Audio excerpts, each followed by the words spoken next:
adolescent pregnancy as a national priority. And adolescent pregnancy comes health issues, mental issues, psychological issues, and even perhaps legal issues. As the data will show, adolescent pregnancy is costing the national government 33 billion pesos.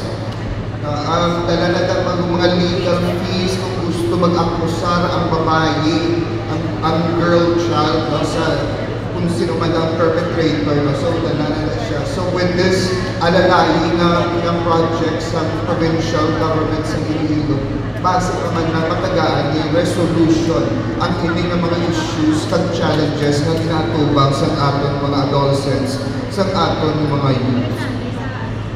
With these legal counseling and services in place, available to the needed adolescents, legal concerns that have long persistently existed among our adolescent population would likely come to light and addressed accordingly.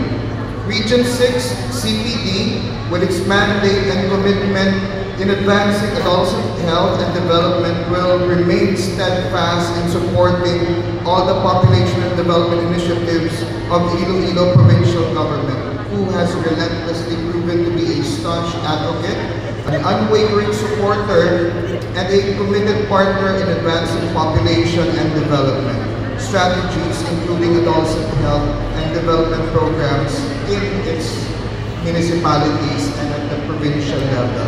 With that, the Commission of Population Development Region 6 commits to support this project and, by extension, all programs and projects of the provincial government of Iloilo through its provincial population office.